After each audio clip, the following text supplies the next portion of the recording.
Hello and welcome everybody to the beautiful, to wine country here in Sonoma, California. Track that's been on the circuit since about 1989. This is the OB Builders Cup Series, brought to you by Grid Vision. This is the Horses and Wine 144. I'm Sheldon Atkins. I'm joined in the booth by Curtis White and Austin Derbyshire.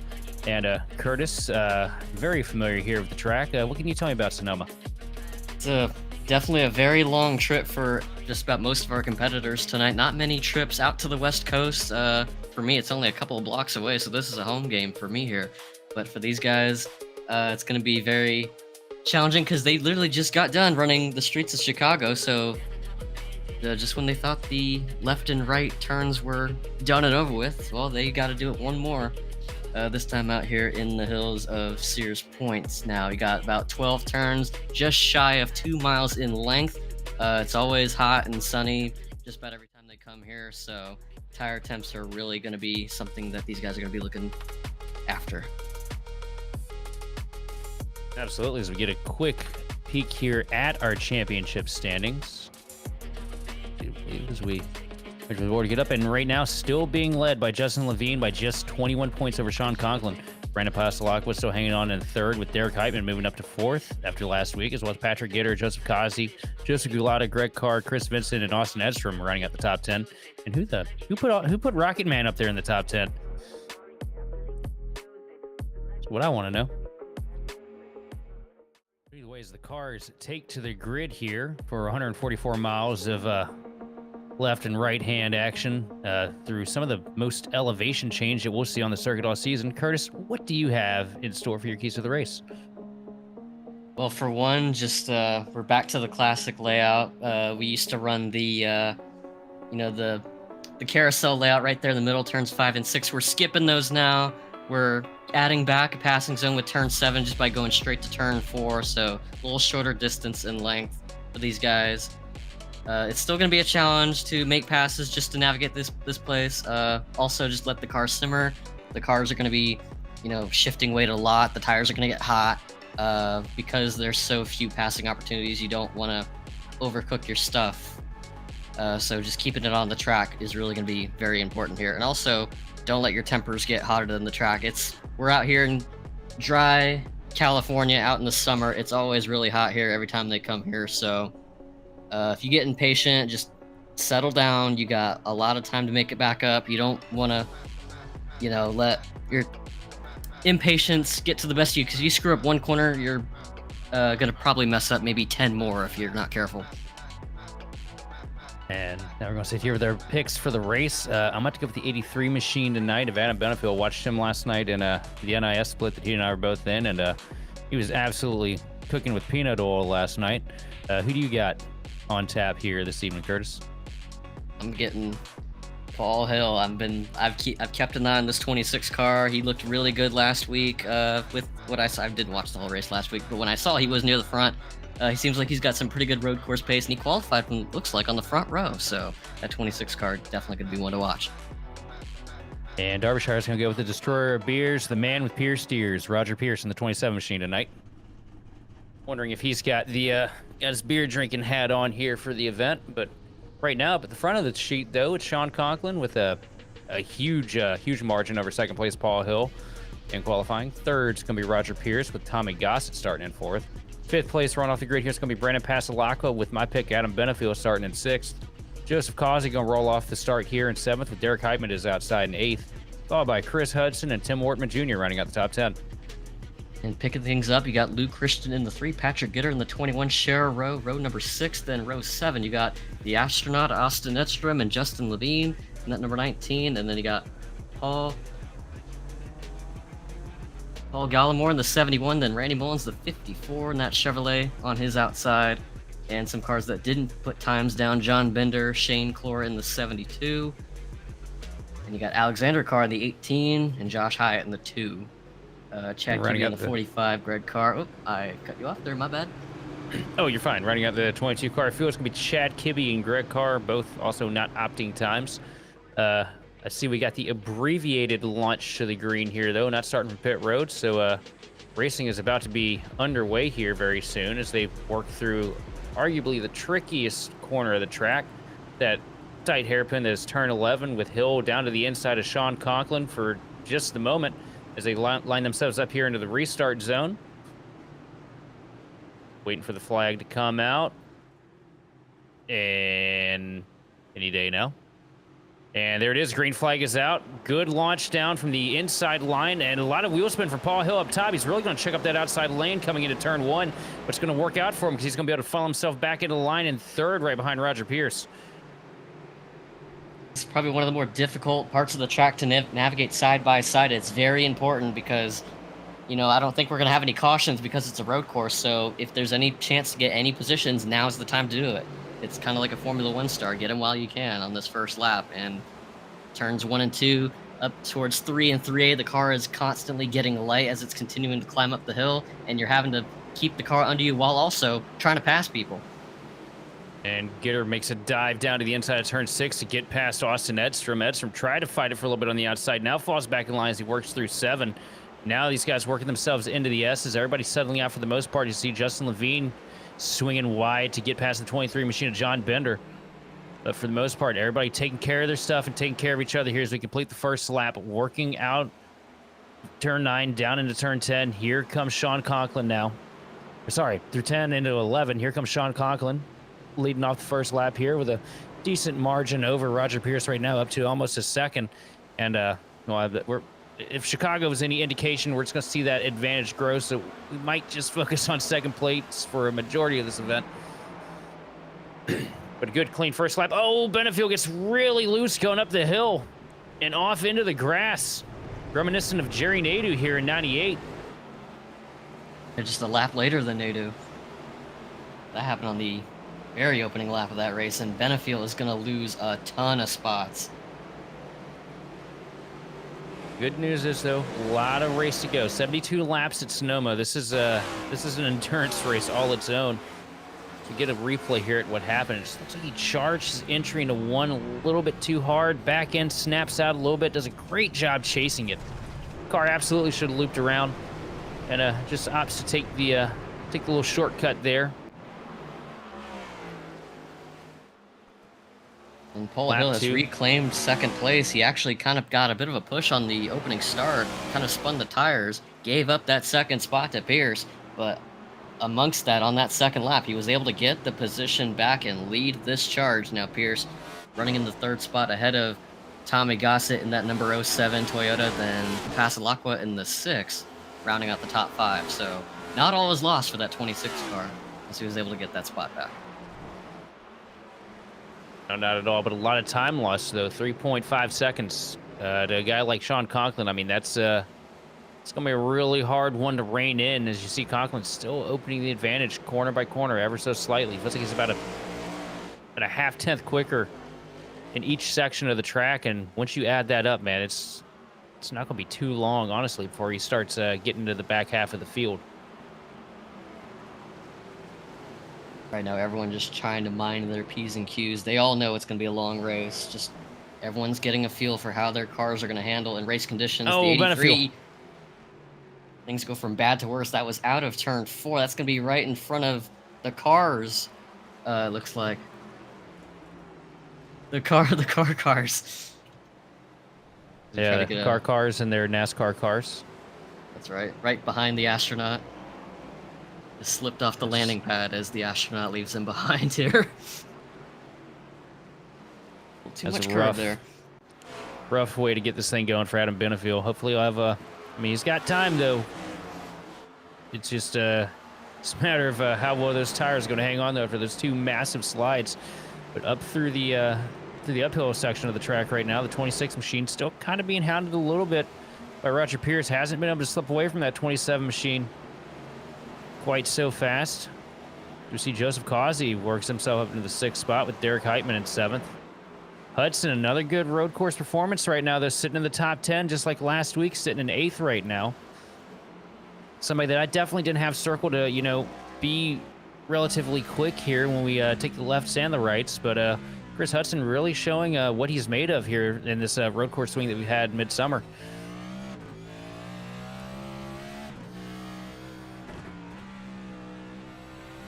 54 of Mullins has taken a tow. We saw him come to a stop on the first lap, kind of pull over for the rest of the field, and just spun off in turn 1, and he has pulled it to the pits. We saw a couple other cars kind of go off. The 72 spun on the initial start, as we get a camera on Mullins, who did not have the start he was looking for, and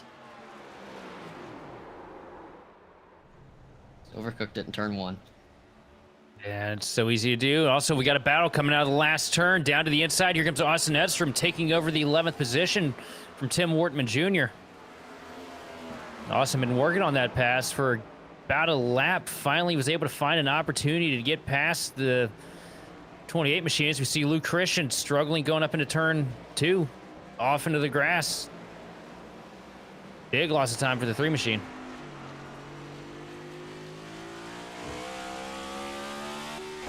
Here comes Estrom trying to get a top 10. Yeah, another spot up for grabs here potentially. But another thing these guys are going to have to think about, because these guys know this race is going to go green, everyone's going to be thinking about how they want to split their strategy, right? Like, what's going to be the best time to make that first pit stop? 'Cause I don't know how long the fuel windows are for these cars in this league, but I imagine everyone's going to be trying to think about when's going to be a good opportunity to undercut or even overcut and just get yourself some clean track, because, like we talked about at the start of the show, passing opportunities are very limited around this place. So you don't want to be stuck behind a group of cars for too long. So the timing of these pit stops are going to be very important. No, you can get held up by somebody for a couple laps and lose, about a quarter of a track length without even realizing that you're going so much slower behind the guy. So definitely have to make the attack when you have the opening. It's just it's really difficult to find the opening, though, because you mentioned earlier in the pre-race that there's not many passing zones, and it really shows you're actually out there trying to make a move on somebody, because it feels like it's impossible to get somebody set up to do anything here. But do you know how you can increase your odds of making passes? Just keeping it on the track. Because the cars around you are going to be fighting for grip once the tires are getting to the point of taking in too much heat. And I think at 6 laps in, we're getting really close to that already, as we already saw a couple of guys completely, almost beach it completely, as they're trying to keep it on the pavement. So just keeping it on the track.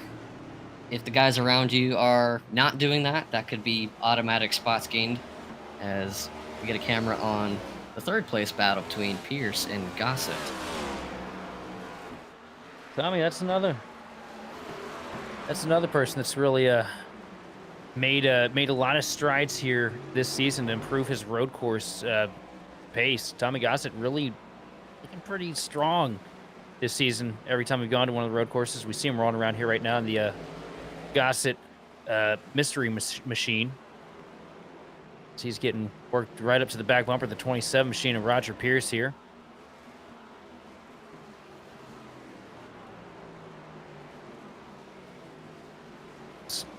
Just out of frame, sitting in the 5th spot right now, Brandon Pasalacqua, another scrappy road racer here.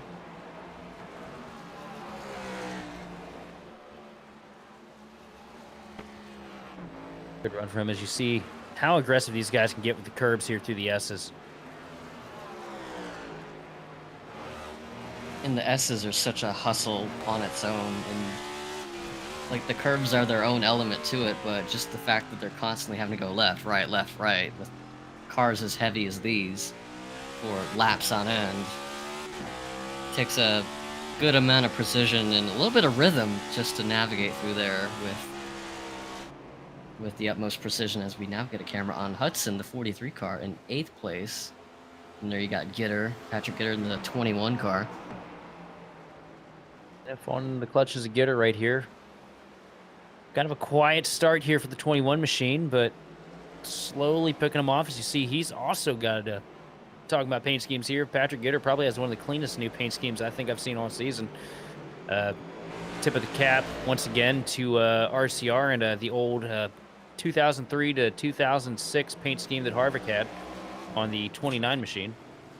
Kind of a let me copy your homework, but not make it look too obvious, as we see him dive down to the inside here of Chris Hudson. Hudson going to take the corner, though, get the momentum up off, and pull away from the 21 machine down into the S's. It's going to make Gitter have to work for it even harder as we get ready to go into turn 11. He's got to try and force Hudson into making a mistake so he can get the opportunity. That's what he's trying to do now, and I think that's what he tried to do in turn 7, because that's one of the key passing zones. Even just sticking the nose out is enough to get the guy offline. It wasn't enough to do that time. He's going to try it here. 11, just not close enough to make it happen. But the 43 locks up the brakes, misses his line completely. Now they're going to be side by side out of the keyhole. Past 12, the 43 still has the spot, shuts the door in his face, but the 21 keeping it in the gas, crosses him over into turn 1. There's still door-to-door into 2. This is not over. Luis make contact. Hudson makes contact, but he checks up, slowing down. I don't think he wanted to maintain the spot that aggressively.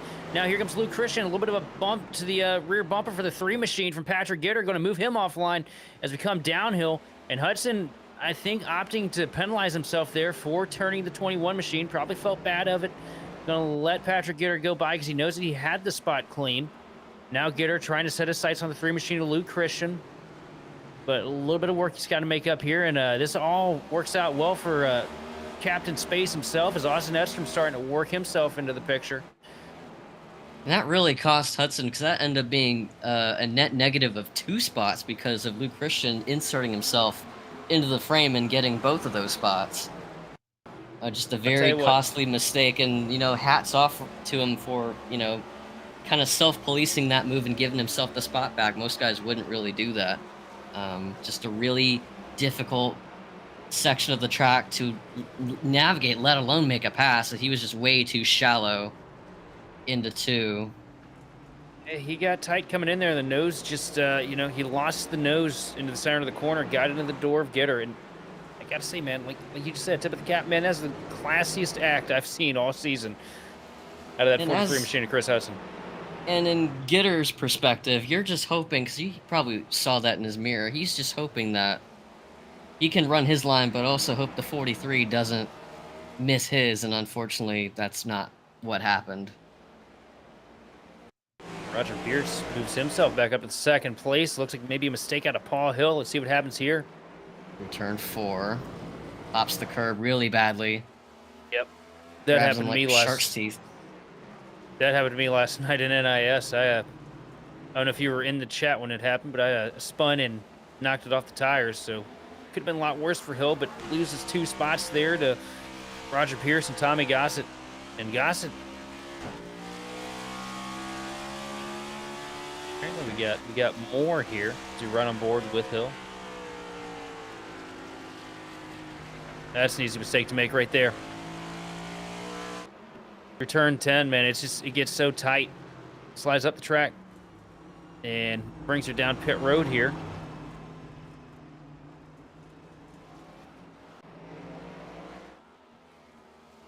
So an undercut from the 26 machine to try and make a little bit of track position here in the long term. And honestly,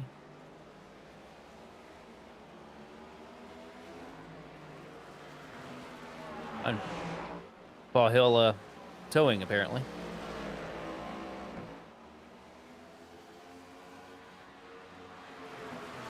Okay, right now, we look at Tommy Gossett trying to make moves on the 27 machine of Roger Pierce.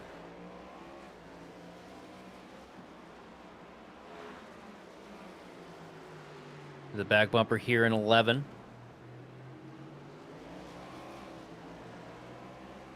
Not getting the drive off the corner that he really needed, though, to make anything happen there. Now suddenly back in line here as we work past the start-finish line into 1. Now the uphill.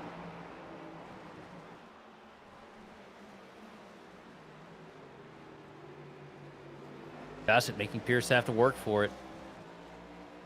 But also Sean Conklin now up to a near 10-second advantage, 12 laps in.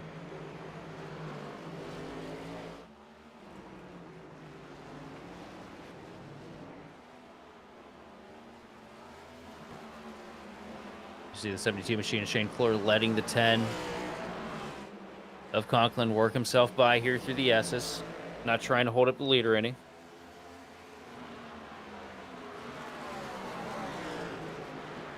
Those curbs are really going to be a talking point in this race today, because usually in most racing disciplines, especially in open wheel, the cars really hate touching the curbs. These cars usually, you want to aim for those curbs and kind of hit the apex at the exact moment, but these curves are really violent if you give it a little too much. And I think we turn 8 or whatever, just outside 7, as we see the 72 kind of go past the drag strip. We saw Conklin's car like really hop the curb. Like, these cars are really attacking the corners. And even right here in 3A, like, not so much there, he was pretty clean through there, but 3A, that's an easy curve to really hop and really upset the car. Those are the ones that he is avoiding, though. Down there in 4, and I'm assuming he's probably not going to grab much of the curb here through 5. None at all. Uh, Those two right there, just as big of a curb as those are, and it's that one so right there, weird. just boom.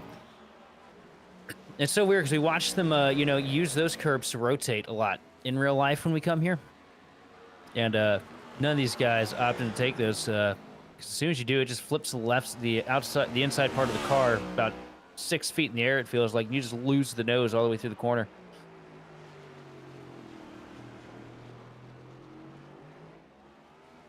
Good steady line there through the final corner. How about keeping the momentum up without sliding tires? Works past the line to lead us into lap 14. Roger Pierce still fighting neck and neck with Tommy Gossett.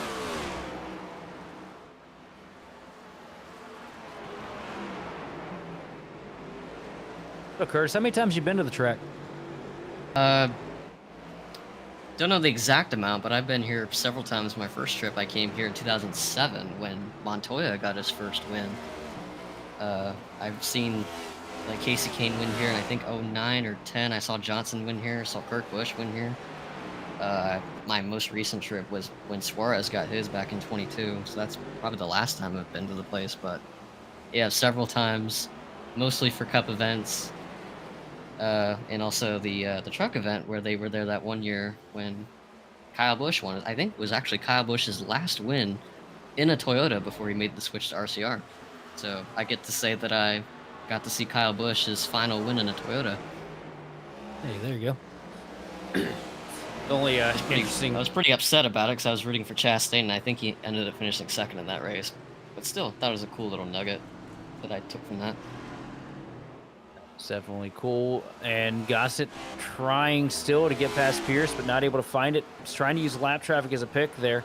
Didn't work in his favor, though. Still just mired behind the 27 machine. The only interesting thing that ever happened to me related to Sonoma was 2003, Robbie Gordon's win here. The old man was in a Oh, the betting two pool. cars Oh, off the track. two. Into. Hyatt Two stuck off up in into the two. Yep, stuck in the kitty litter right now, the two machine. A lot of damage to the nose. Looks like he's stuffed it into the tire pack there.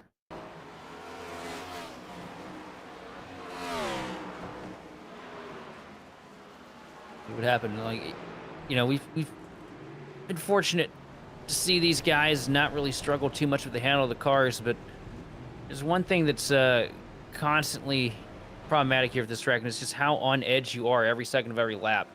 Because there's not really many corners in this track where you're not fighting a massive elevation change at some point in the corner, and it really sets up for the car to be super light, especially when you come to the top of the hill in two. It just all it wants to do is snap it. So you got to be just absolutely surgical with how you attack that corner, because a little too much or a little too little, and it's going off. And that's why you could probably speak here too, that how we're always so amazed at how these guys are able to do this so fast and so consistently, because whenever we try to do it, and when I tried practicing this track yesterday, I felt like the car was constantly on stilts every time I got through turns 2 and 3. Like when you get to 2, that's a really steep climb that you're trying to go to the left. The car is constantly getting light, and you're trying to have to shift the weight back to you. And just when you think you're done, there's another section where you got to keep going up, and that's all the way to 3A, and that's pretty much the highest point of the track. And pretty much where these guys are right now in the S's, from 3A down to 4, then 7, it's all downhill. These guys are constantly descending as they reach down to the hairpin in turn 11, which they will get there eventually. Past 8 and 9, got this kink right here, that's turn 10. Can carry a lot of speed through there, easy to make a mistake there. And hard on the brakes, downshifting all the way down to, I don't know if they're running second or even first gear. I imagine they're probably all the way down to first gear through there because they're going so slow. And then turn 12. I can tell you, That's your race leader's in first through the last corner. But also, speaking of how ludicrous it is that these guys can go so fast, Conklin's last lap was a 1:13. My best lap, my optimal on fresh tires, is a 1:15, 1:15.8. I'd rather not share mine. Conklin's best lap in the race is a 1:12.814. It's just insane how fast this kid is everywhere we go, especially when we get to these road courses, man. I mean, that's faster than his qualifying lap, and his qualifying lap blew everyone out of the water. Yep. I don't know what Ken's feeding the kid, man, but it's working. Ooh, Gossett's looking, he's peeking, tried to fake him out there, goes to the outside of Pierce, got really close to his bumper. Wouldn't be surprised if he touched him in the middle of 11. He's just not able to make it to connect through 11. That's the only place where it looks like he really has an opportunity to get past the 27 machine, and he loses a lot of time that go around because he lost the nose a little bit through center. Now starting to get a little bit back here as he worked back uphill. Gossett's definitely just a little bit faster than Pierce, but he's just not able to connect it to get the job done, to make the move. At some point, I feel like the front bumper's going to come into play here for the 07 machine. It nearly did. I mean, he's just not getting close enough, and he got really close that time. But you just really need to be parallel with the car you're trying to pass when you're hard onto the brakes in turn 11. And Pierce, even if he is, Pierce is very much ready for it. Like, he was kind of playing mind games with him, trying to block both lanes, kind of like trying to juke him out, seeing, hey, which lane are you going to go? I'm going to go here, I'm going to go here. That's just something that Gossett has got to be ready for, and it looked like he was that time, but unable to make the pass. Both these cars navigating through 10, and I don't think he's going to be close enough this time unless he really sends a Hail Mary, which I don't think he will. It's way too early for that as they pass the very old and outdated Dodge Charger billboard past turn 10.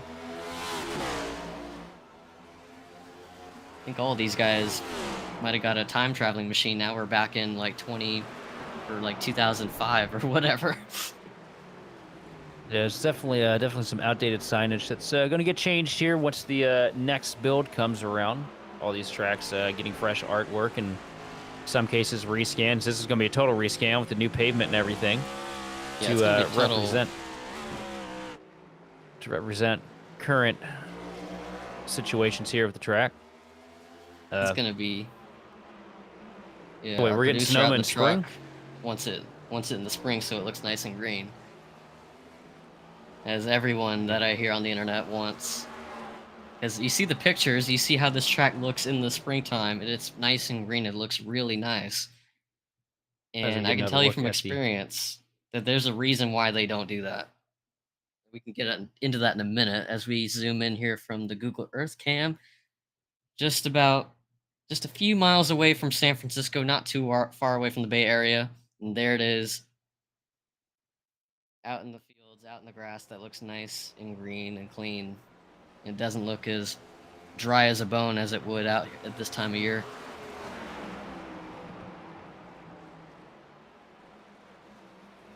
My entire childhood, I just thought it was desert sand.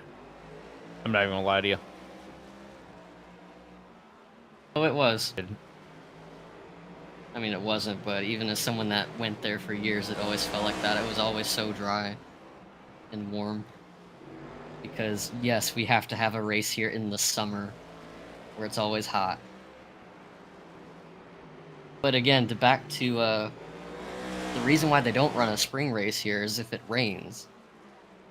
That can cause like a whole set of like logistical issues for like fans and whatnot, because the parking zones are out in the hills. There's no like real designated parking zone for fans to come in and out of. They literally have to drive up past the grassy fields and just park out at the top of the hill. It's just nothing but grass. So if it rains, it gets really muddy. Yeah, there's gonna be some cars stuck. Yeah, there's gonna be cars that are gonna not even be able to get up the hill if it gets wet enough. So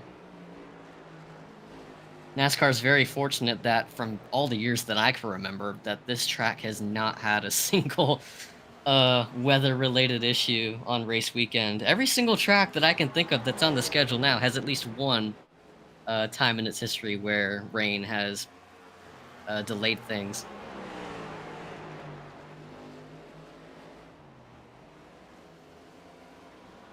There's one time since 2000, according to Larry McReynolds, our meteorologist. I think Larry's smoking something because I haven't seen a single drop of rain at this track. The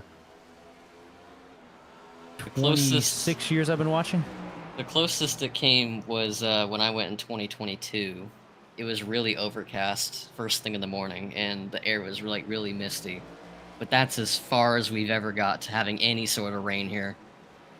And honestly, NASCAR, if NASCAR's main agenda was to like let's just run every race to make sure that we never have a rain delay, just have every race be at Sonoma. It'll never rain. I see Austin Edstrom trying to make moves on the 28 machine of Tim Wortman Jr. Benefield holding on to a resounding top 10, though, after a couple incidents early in the event. Sitting there right at the tail end of the top 10 in the 83 Team Conti setup shop machine. He's lucky to not have done any damage to that thing. He's only had a couple of off-track excursions early on in the race, but nice to get those out of the way early. And he settled back in rather nicely as he's still inside the top 10, as like you said. And look how he just gets really close, and all these guys are doing that. Once they get through turn 12, they just use as much of the pavement as they possibly can. Like I wouldn't be surprised if some of them even hit that wall if they're trying to get a little too much out of it. You know, back in the day, that wall used to not be there. The front stretch. In 2013, a caution was brought out because of rain. You know, I think I remember that. And I do remember that race being very overcast. Yeah, I didn't go to that one, so I don't remember, but... John Conklin, though, still dogging the field now. 15-second advantage over Roger Pierce. Definitely on his own island here at Sonoma. Speaking of island, anybody remember Gilligan's Island here? I was actually just about to talk about that, but we got a battle on our hands first. That's Gossett in the 07, using up all the curb out of 3A. He's looking to set him up into 7. Just about gave him a little shot there. That would have been a very dangerous place to do it with the tire pack so close. Now opting to take a little bit more of an arc into the corner here, hoping to catch a little more momentum than Roger Pierce working into the S's. Pierce still has the advantage, though, into the S's. You know, in their minds, this is for the win, because Conklin is so far ahead, so much faster than these guys. It might as well be best of the rest at this point. So in their minds, this is probably for the lead, even if it's not. You saw Gossett back up 10 there to try to get a huge run. Oh, a little bit unsteady. Fakes to the bottom. Pierce goes to cover it. Now Gossett trying the top. And he's going to blow the corner, though. The brakes, you see the heavy glow in the 07 machine. Going to lose a lot of time here to Roger Pierce as we come back to the start-finish line. But able to carry a little more momentum since he swung so wide. Maybe was able to get to the throttle a little bit more aggressively, so he doesn't lose as much as he could have.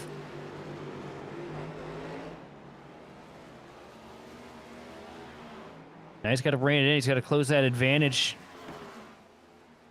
As we see Edstrom and Justin Levine. And we got a replay here. Edstrom and Wortman. Austin Edstrom. Oh, he loops it.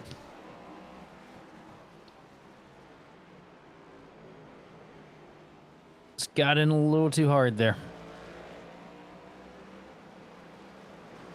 Tell you what, Austin may be struggling this week, but I know when we go to Watkins Glen in a couple months, he's going to be right in his wheelhouse. He's often stated that is his favorite circuit on the NASCAR schedule. As we see Gossett trying to make another stab at it here. You can tell. You just look at his brakes are glowing a lot more than Pierce's are. Like he's having to work a lot harder than Pierce is, because he's the one on offense. He's the one that's trying to make this pass. And it's just, we harp on this so much about how difficult it is to do all these things just by yourself. Like, you're having to make sure you're applying the right amount of brake heading into a turn. You're trying not to mistime a downshift. You're trying not to, get the car to wheel hop. You're trying not to you're trying to do all that.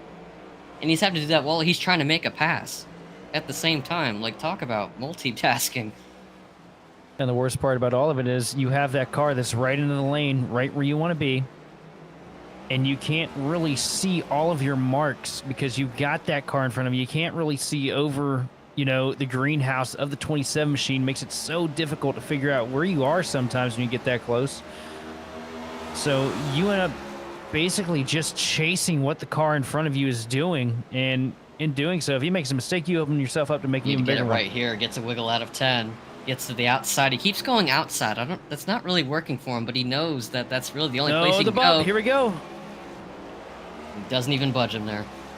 And it gives a huge shot to the back of the 27 machine. I mean, what he's trying to do there going so high is he's trying to maximize on the apex. Try to lengthen that straightaway out so you can get a little more throttle into it a little bit quicker. That's what makes this and so he did it. frustrating. And he did it there for a second, but unfortunately there was a car in front of him and wasn't able to get him moved. Well, good news is there's going to be a car right in front of Pierce as lap traffic looking to play, Uh-oh. and he's off the course. And right back on. You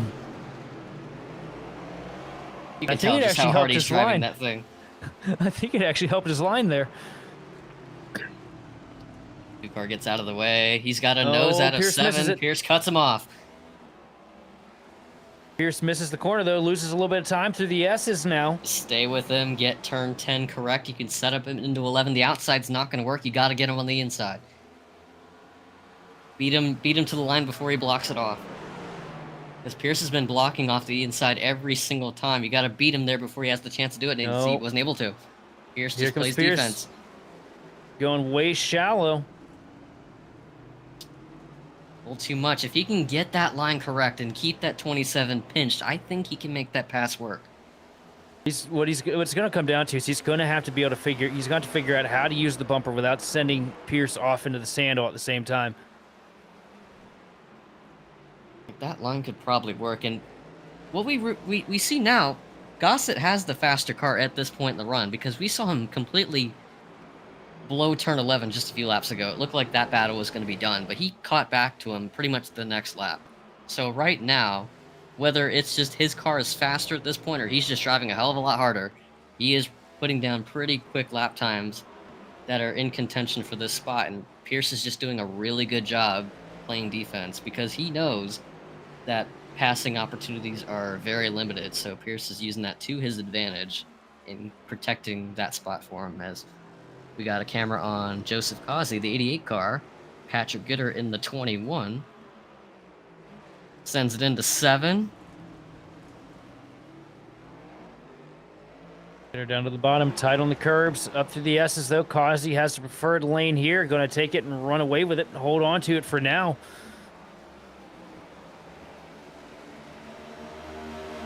Him grabbing the curbing on exit gets a way better launch. Reason Causey ended up in that mess, though, a bit of an off-track situation for the 88 machine. And I think we might have seen this one a little bit earlier here. Just a different yellow and black car. Deja vu.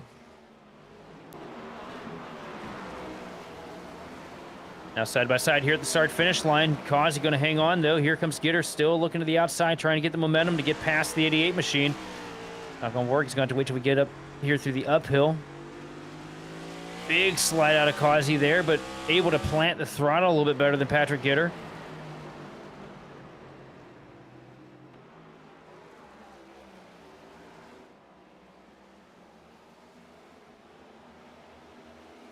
And Oh, no, while we we missed had the it. cameras away from the battle, Gossett finally makes the pass for second. Here's a look. And He wasn't around able to the get him in outside. 11. He actually gets him in turn 7.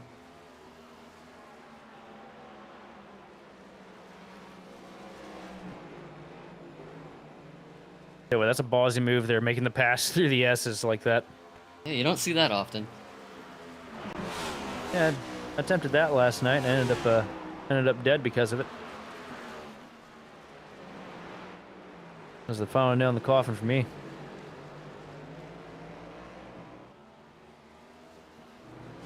I think Gossett Awesome. had the confidence Oh, to we got Gitter. a battle here. This week through 12, passing the line.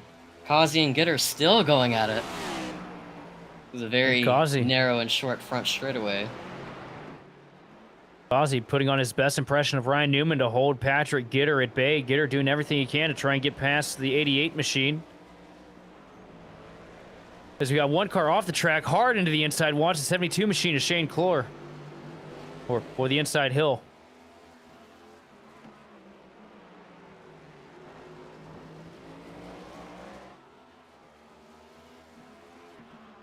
Ozzy going to hang on tight here, but Gitter looks like he's just way better into the braking zones than Causey, able to send it a little bit deeper.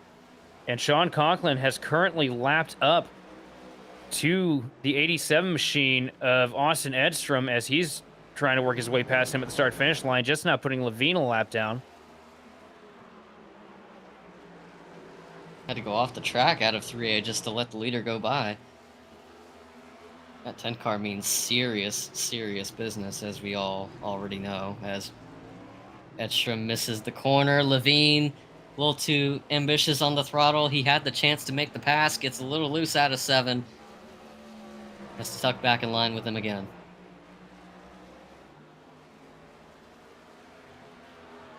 Just the pace from Sean Conklin is absolutely impressive. Still running 114 ones and 114 flats.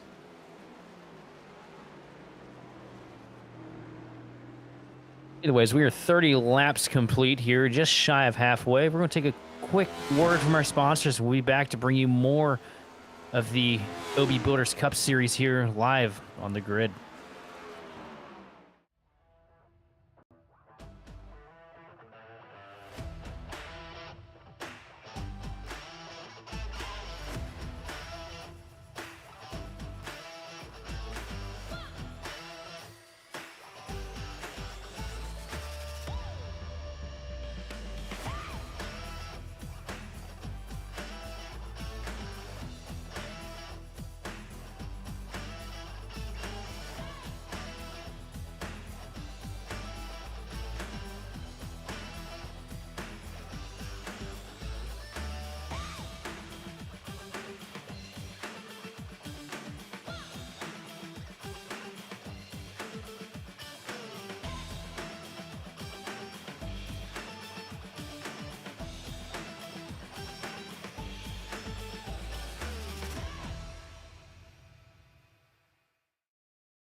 Racing isn't easy, but experiencing it is. iRacing puts you in the driver's seat with the industry's leading sim racing game. Drive on laser scan replicas of the greatest racing circuits from around the world. Go head-to-head against other drivers chosen by skill-based matchmaking to ensure competitive racing at every level. Compete across all your favorite series. In officially licensed cars, engineered to deliver the most accurate driving experience possible.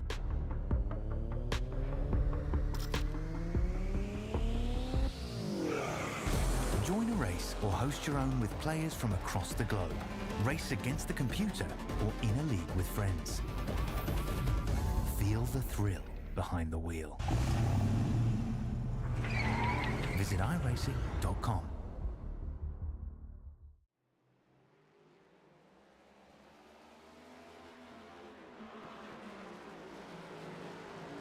Hello, and welcome back here to the OB Builders Cup Series here on Grid Vision. 33 laps on the board, fastest car on the track still, Sean Conklin over Tommy Gossett. And these guys starting to work themselves into the point where that pit window is getting ready to open up.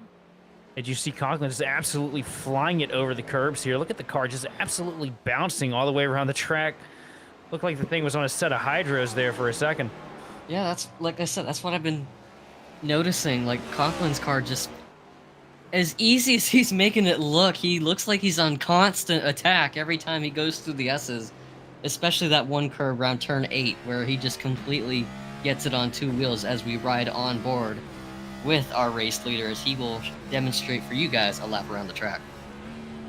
Yeah, everybody at home, go on, take notes on this. See him downshifting as he goes uphill, gradually, all getting it worked down to second gear right as he crests the top of the mountain. Back up to third. Nice, tidy lines here. Set up your entry so you can get a good exit here into the downhill. Grabs as much curb as he can possibly stand here. A bit of a shallow tap on the curbing there. Just using enough to rotate here. Now back up into the S's. This is where he just starts basically beating the car to death with the curbing. Using every inch of the racetrack he can here to his advantage. And staying really shallow here coming up into 10, which I've seen a lot of people use different lines there. And oh, lap car right in the way. Luke Christian off into the grass. Conklin just barely missing the 3 machine. It's almost a repeat of Chicago a few years ago for the 10. That would have been a day ender, though, if he'd have gotten into the back of the 3. Yeah, that's not part of the track guide. Usually when you get through turn 10, there isn't a car just parked there. What does we get a onboard? What happened to Luke Christian? Just slides it through 10. Does a really good job for the most part, keeping it off the barriers. At least didn't hit it as hard as he could have. But as he tries to merge... Whoa! I honestly didn't know it was possible to get loose in turn 10 there. Missed that corner. You're ambitious enough, you'll find a way. Season. And just like that, we were about centimeters away from this race really getting interesting.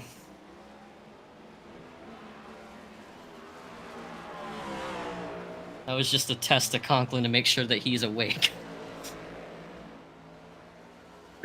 He's awake and probably gonna have to change his shorts after this thing's over after that one.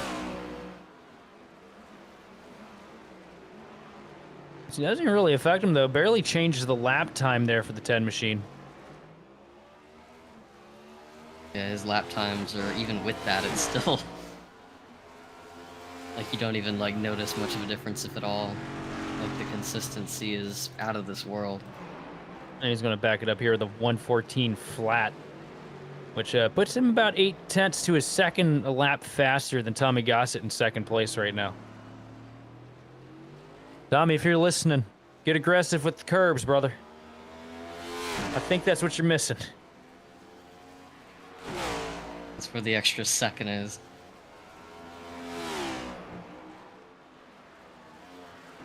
But don't get that aggressive, Tommy. So you look at Pasalacqua here, holding on to a strong 4th place finish. Or 4th place run, anyway. Still got a long ways to go. Another A open to finish here, just about. Derek Heitman rounding out the top 5 right now. Yeah, we haven't talked much about Heitman. Just quiet day for this 76 machine. Conklin got held up there by the 43 machine of Hudson. Now he's going to send it down pit road here. Going to try and undercut everybody here. Doesn't want to leave this thing open to chance. Sean Conklin diving it down pit road here for his fuel and presumably 4 fresh tires. But I mean, as the way the lap times have been running for the 10 machine, I doubt that the tires are really that integral here for this stop. Yeah, not really. He's just done a really good job keeping the tires under temperature. And honestly, that couldn't have happened at a better time, because that'll, for him, pretty much split this entire race for him in half. Yeah, of course, since, got to wait so long for fuel, I mean, obviously going to throw the 4 tires on anyway, so. I mean, Conklin, 4 tires. He's got plenty of time to spare, so I think he'll be fine. Gossett opts to stay out this time. Roger Pierce diving it down pit road here. Conklin not even getting the tires up to temperature before he's slamming it over the curbs in the uphill, by the way.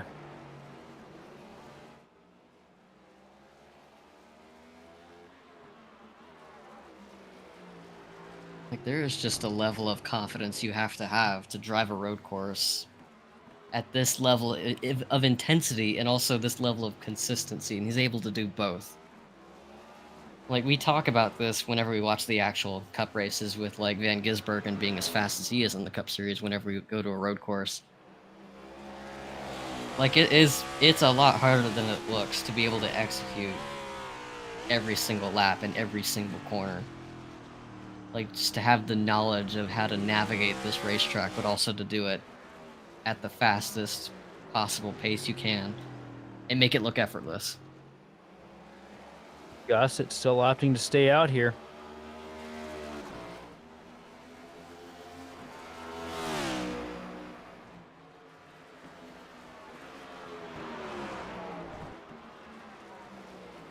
Looking at the level of attrition we're going to have with this race, and we've had a couple of cars have their moments. We saw Paul Hill out of the race. Edstrom took a tow. He's out. Benefiel had an excursion in the S's earlier. He's out now. And also one thing all though, these other compared, cars that are now at least one lap behind, all the way down to Tim Wortman, who's in the top 10. He's a lap behind. And that was before the cycle of pit stops, for crying out loud. we'll say though, pretty clean and straightforward race though, compared to what we've seen a lot of the season on the road courses.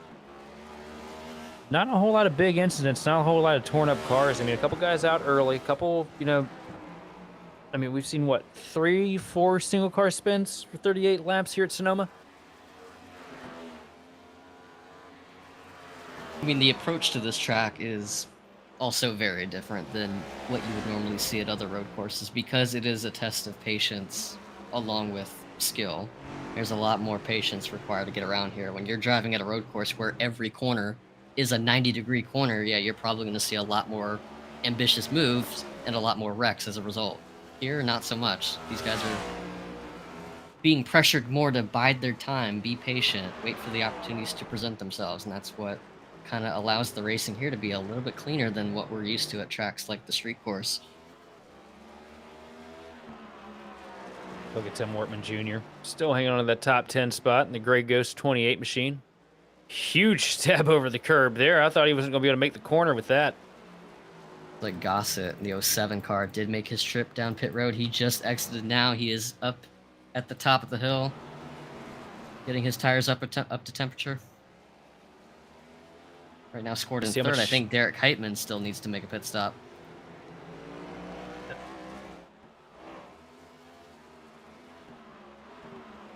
And all that working out pretty well for Tommy. You see the car that he was battling way out of camera shot there in relation to the 07 machine.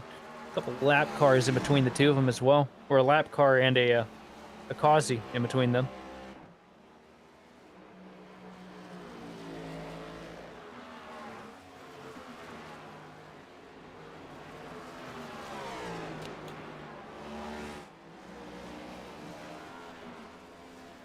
Yeah, that whole section right there on the front stretch where that wall is.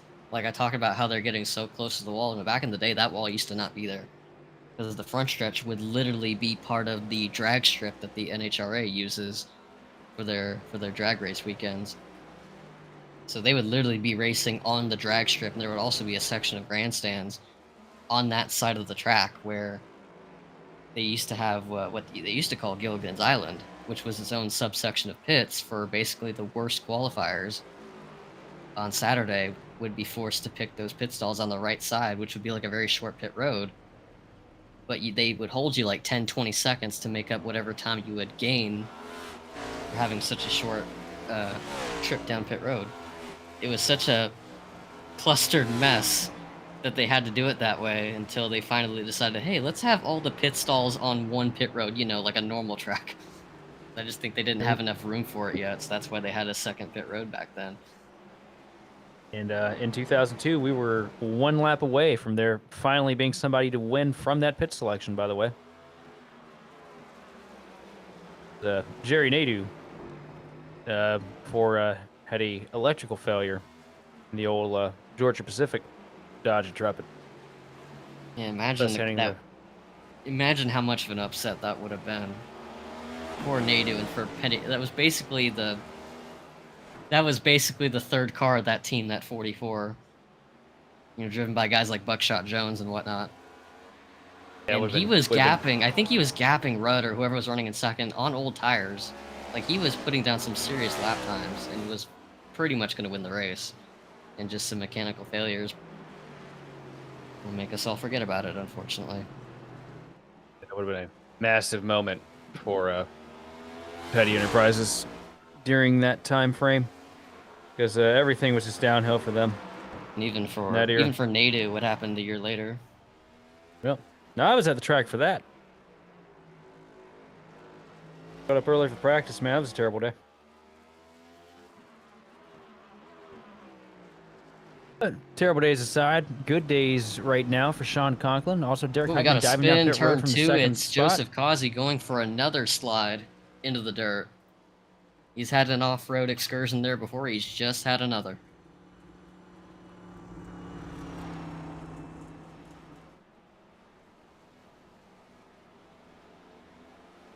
You look at the 76 machine of Derek Heitman coming down pit road here to get his 4 tires and Sunoco fuel. Good quiet day for him as we look at the replay of what just happened with Joseph Causey.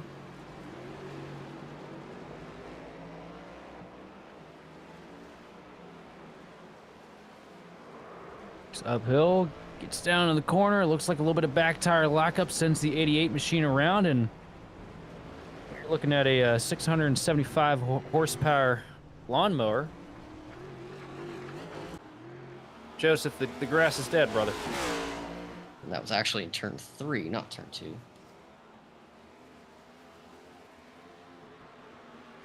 And Roger Pierce has worked his way past Tommy Gossett here somehow.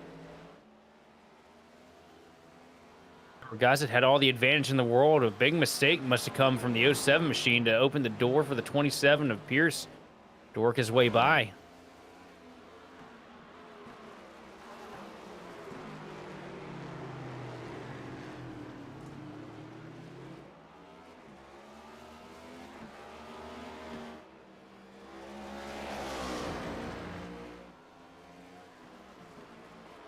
Look at Paslock was still lurking back there. Decent margin separating him from third and second, but a just quiet day for the 6 machine. Just hanging on to a 4th spot. Knows what he's got, not trying to push it too hard in the Paradigm Chevy. It's a good run for him.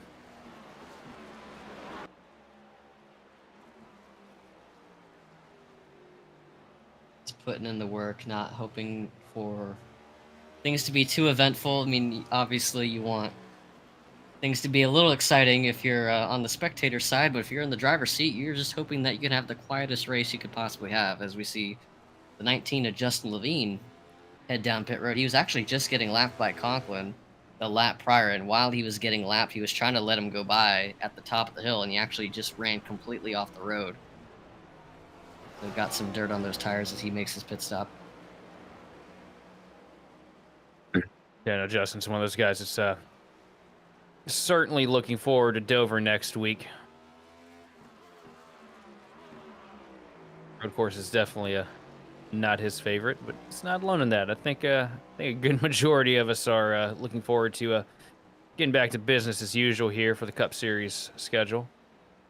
Tell you what, though, Roger Pierce is putting down some serious lap times. His previous lap was actually his fastest of the race, a 1:13.4. And currently faster than the 07 of Gossett, so maybe the pendulum is starting to swing in Pierce's favor, as it looked like the battle for that spot was going to heat back up. But right now, I think Pierce might have the upper hand this time around. You know what that is kicking in right there, Curtis? What? That's the Busch Lattes kicking in for the 27 machine. Probably found that integral point where he's completely zoned in and not a thing in the world can disturb him. Working it through the S's here. Out of 10 now down into 11. And yeah, he is absolutely hauling mail right now in the Caterpillar machine.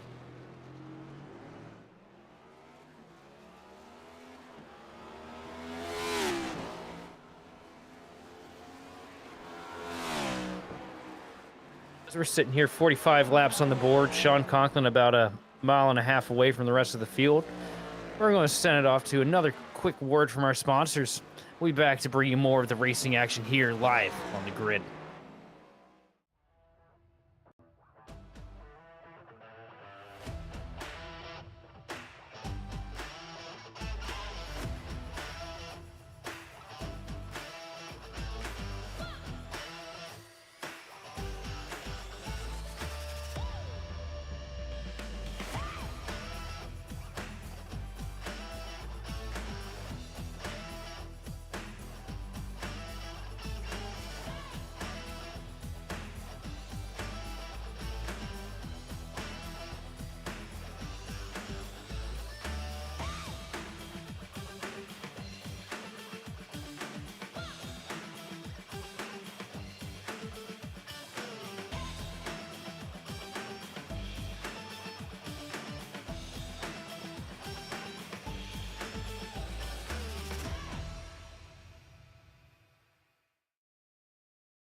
Racing isn't easy, but experiencing it is.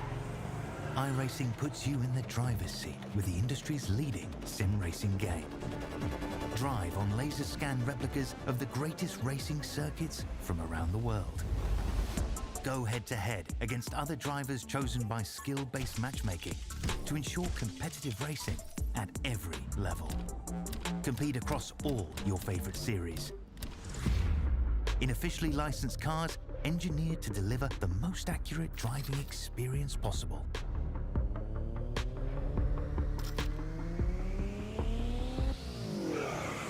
Join a race or host your own with players from across the globe. Race against the computer or in a league with friends. Feel the thrill behind the wheel. Visit iRacing.com.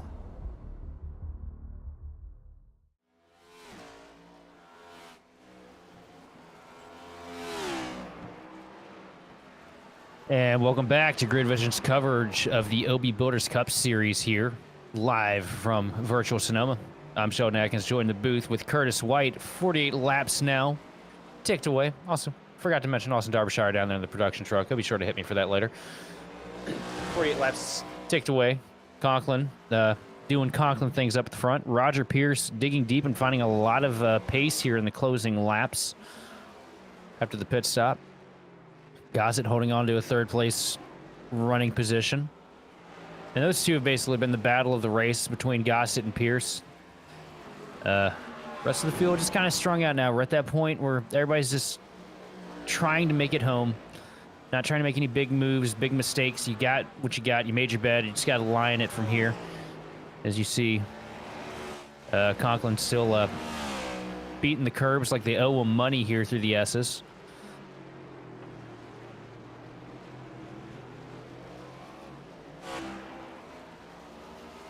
So we do have an incident somewhere on track. I definitely heard tire squeal somewhere. Yep, that is, I think, the 72 machine of Shane Clore. Yes, as we look at it here. And, oh yeah, hard contact with the outside wall. Get the replay up. There's the turn one, loses the back end. Car snaps. Classic next-gen oversteer and overcorrection. Hard into the concrete jersey walls, and this quick 360 gets the thing back going, but it's probably better off out at pasture at this point.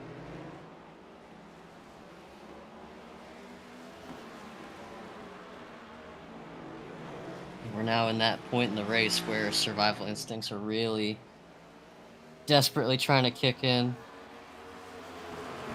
Conklin, meanwhile, just continuing to drive in cruise control as he is closing in on. That's our 6th place car, Patrick Gitter, who pulls over. Blue flags at hand. He lets the leader go.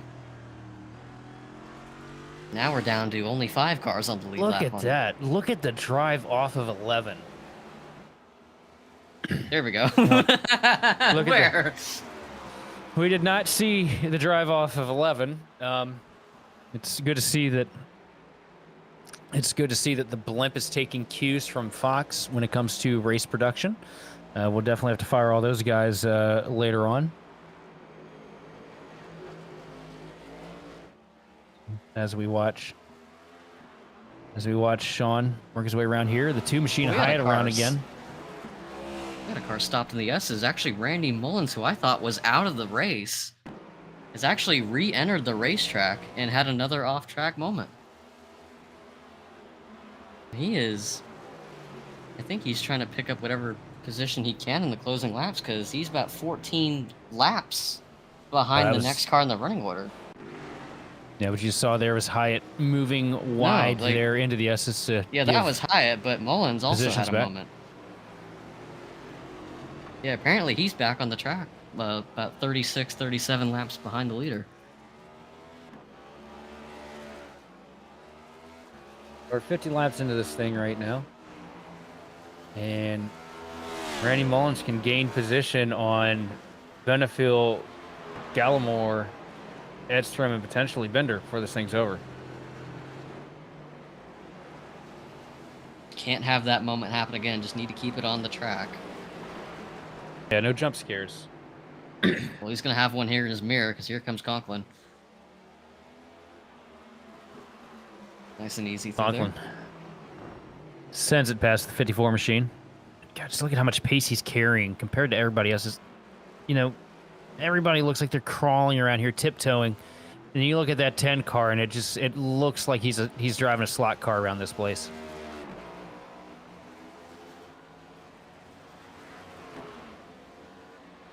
You can just tell that him and Ken have put in so much work getting him shaped up here for these road courses.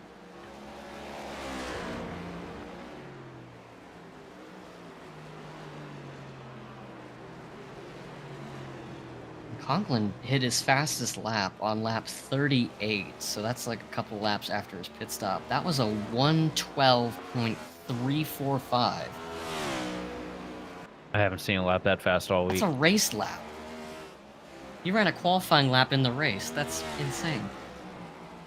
I didn't even know you could run that fast. I mean, let's take a quick look at the track temp has definitely dropped down a bit since we started. Because you can see the sun starting to set here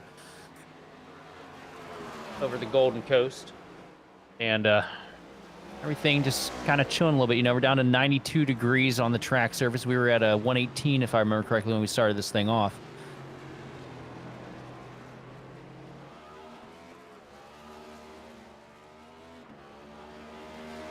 Pierce here in the second spot. Yeah, we're definitely getting to that point in the afternoon. The track's starting to cool down. The atmosphere in general is starting to cool down. Everyone pretty settled in. There's not really a whole lot going on. Thought maybe Gossett would have another rally back towards Roger Pierce, but that hasn't really been the case so far.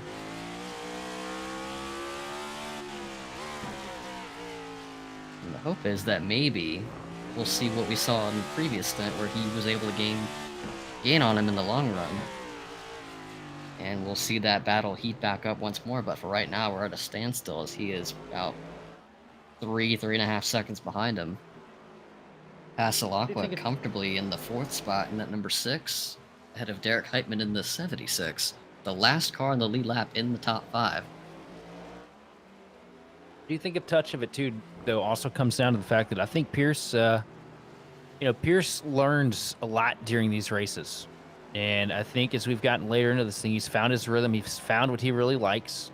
You know, he's not the most confident of road course drivers, but, you know, running hard against Tommy for that many laps, I think he just figured out what it was, this couple of extra things he needed. We know he listens to the broadcast because if there was a straightaway on this track longer than, 30 feet, he'd be in the chat responding to us. So he, probably heard some of the things that we said that Conklin's car was doing, and figured out how to make that happen for himself and capitalize on it a little bit.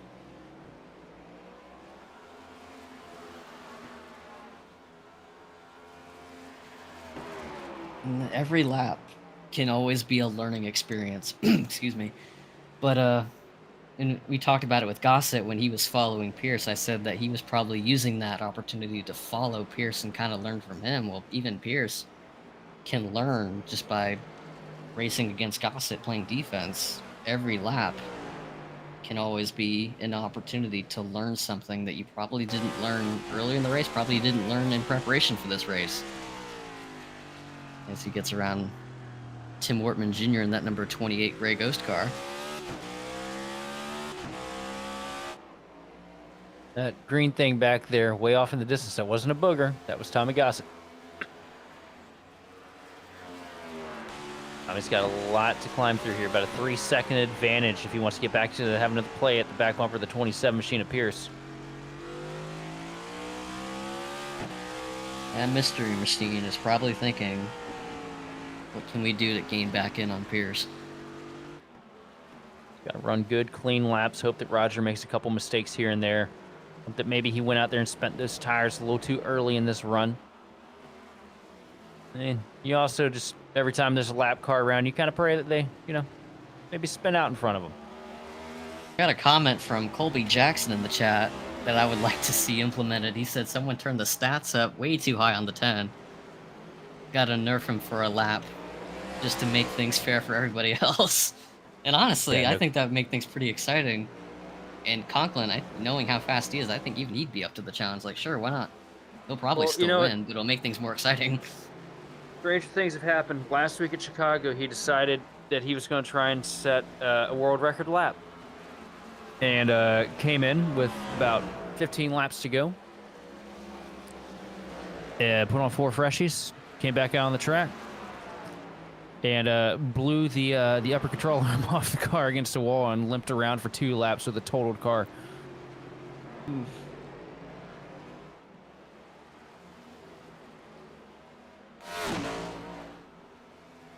So, Sean does find a way to make these things interesting from time to time. I just don't know if this week is going to be the week to do it, because I think he already knows he's probably set the fastest lap time anybody's seen in Sonoma history here at the Next Gens. You see him working up now to the 5th place car of Derek Heitman to put him a lap down.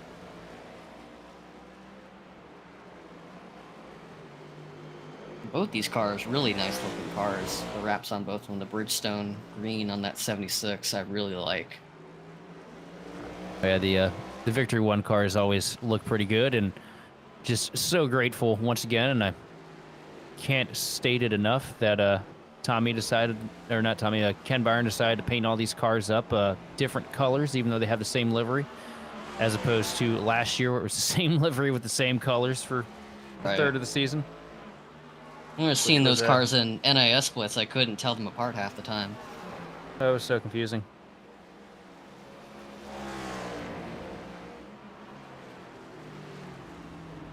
Anyone want a new Dodge Charger right there? You can pick one up at your local Dodge dealership. I'm sure they got one in stock. Austin Derbyshire is very well capable for selling you a brand new Dodge Charger. Just look for the guy with the Casey King diecast.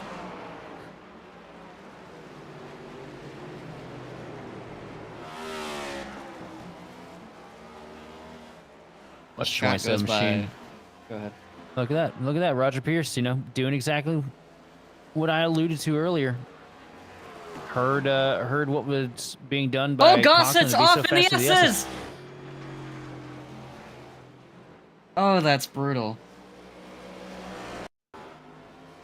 Quick replay here. Watch. Does he grab too much grass or too much curb? Too much grass. Just trying to find that extra bit to pull him into Roger Pierce.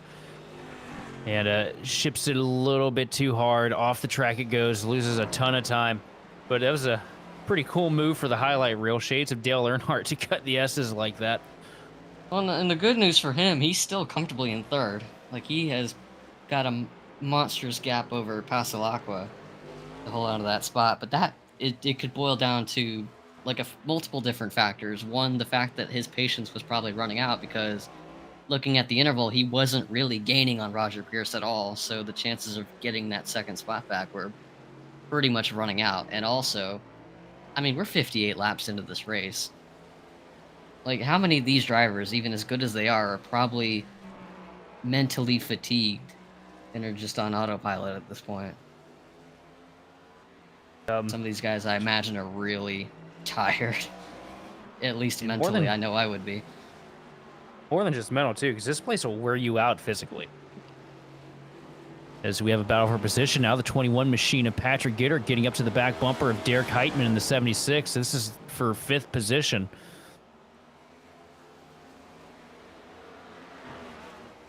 Once again, I reiterate, this is for position. I know, I can't believe it either. I can't believe it's not butter.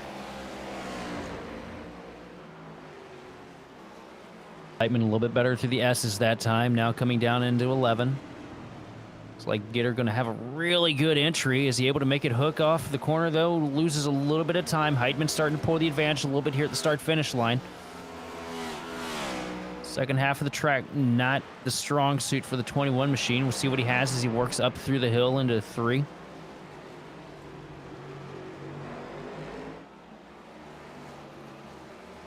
Goes offline a little bit.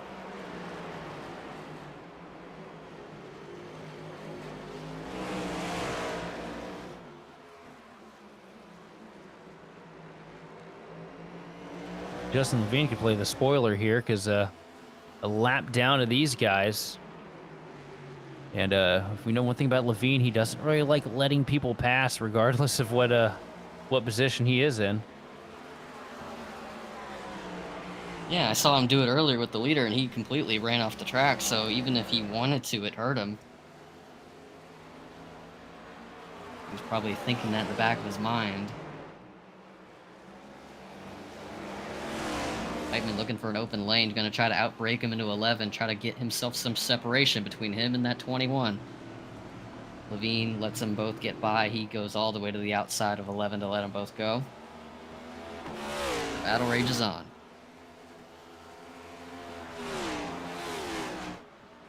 Not so much, though. Heitman's doing a really good job pulling away now from the 21 machine of Gitter. As quick as this fight really started, it looks like it's starting to cool down.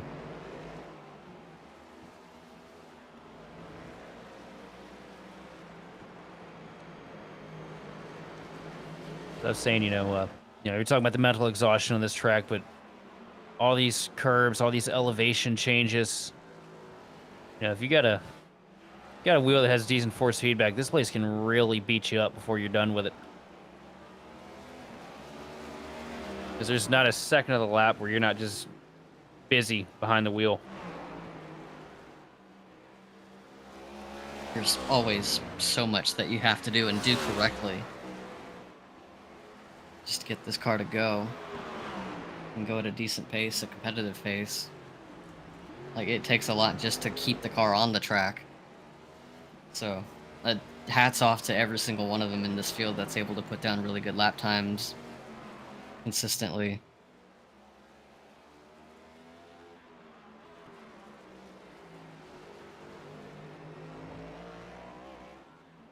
Just a handful from start to finish, but 61 laps on the board now. Coughlin off by 45 seconds over Roger Pierce. Decent bit of separation between Pierce and Gossett for second and third. Pasalacqua about to fall into the clutches here to lose a lap. It's the next car in front of your race leader. That's your 4th place car right there.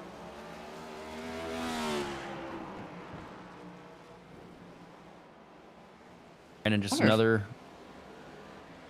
quiet day, just putting together good runs. And, the season-long championship, he could definitely be sitting pretty as we get into the later stages of the season here. I wonder if Conklin came into this race knowing that he's going to be out front thinking, can I lap everyone? You know, if he's going to have 10, 11 laps to go, he's catching the 4th place car.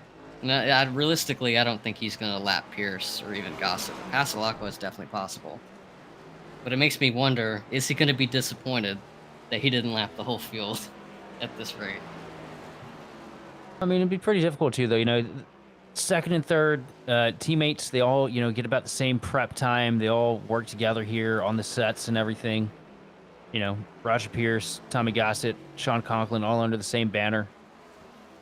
I think that if he lapped all the way up to those two, or lapped those two entirely, you know, probably wouldn't be his favorite thing in the world, because you know you want to be the guy on your team winning and, you know, doing the best, but at the same time, you know, you don't want your guys to be struggling to the point where, you know, you're lapping all of them as well, right?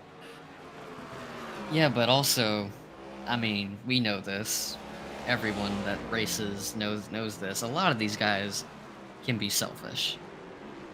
Racers are usually selfish most of the time, and they're trying to do the best they can. If I'm Conklin, I'm thinking, screw that. I'm going to try to lap everybody at this rate. And realistically, he probably would say otherwise, but I mean, it'd be a pretty cool accomplishment. Conklin. In its Conklin, own. probably. I mean, even if everyone else probably wouldn't be so happy about it, I mean, everyone wants to say they've done that at least once in their time racing. Like, it's not just Conklin. If Pierce, any of these guys had the pace that Conklin had, I bet you they would want to do that too. Yeah, no, absolutely. Conklin probably definitely on board for lapping the entire field. Me personally, though, man, I like looking up and seeing oh, my buddy's right on the rear bumper come across the line.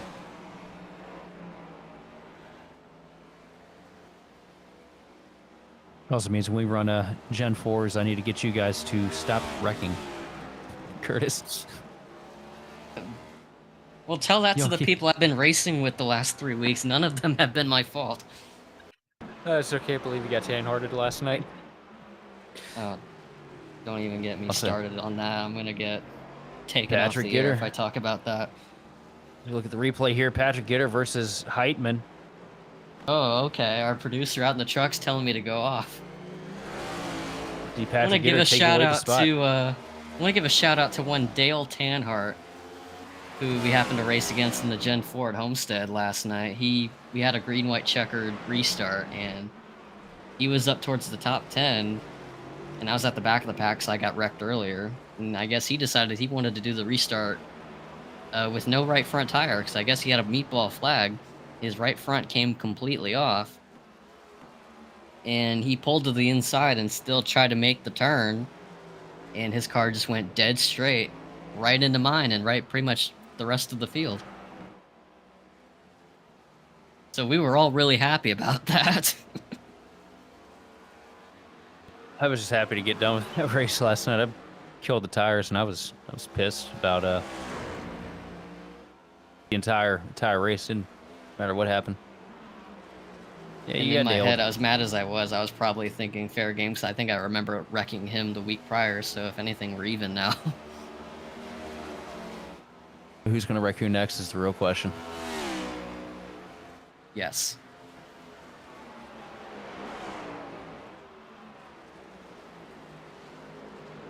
Watch Sean Conklin now, 65 laps on the board here from Sonoma. A little bit of a bobble there from the 10 machine. This is the first time we've seen that all day.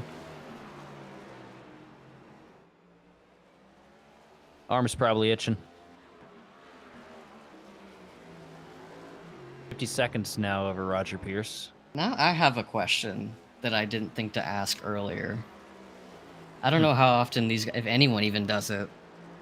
The heel toe method. We see like some of the road course ringers from, I mean, even now with Van Gisbergen, but back in the day with guys like Boris Said and whatnot, would always do the heel toe, and you have a camera right where their pedals were. I wonder how many of these guys are doing that. See, I wonder about it every time we come to the road courses, but there's these guys like to keep their secrets close. Nobody has SMT data or anything here. Like, You have to wonder. I mean, with the advantage that Conklin has over Roger Pierce, he's definitely doing something different in the car. So what that is, I couldn't tell you, because when it comes to the road courses, man, you've watched me for years. If it's not Watkins Glen, I'm probably not finishing the race. Period. If And it's Sean not has for me, if it's definitely. not a GT3 car, I'm not finishing the race because I can't drive these stock cars on anything that has right turns. In a GT3 or GT4 car, I'm perfectly fine, but put me in a next gen Xfinity or even a truck, I am a fish out of water.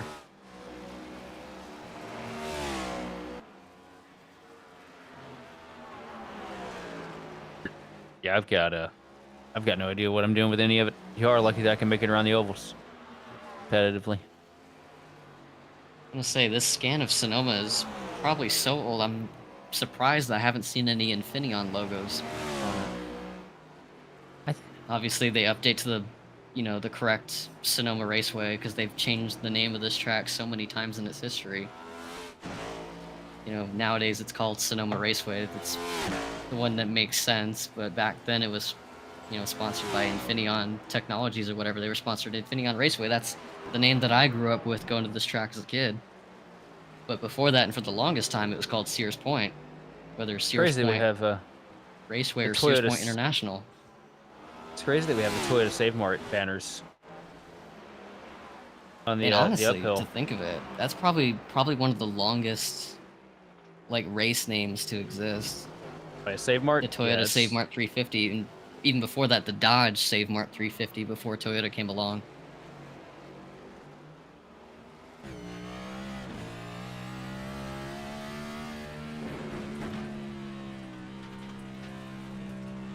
We're running board with Conklin here. 67 laps on the board, working through the S's. Just a handful more times to get this thing done. And as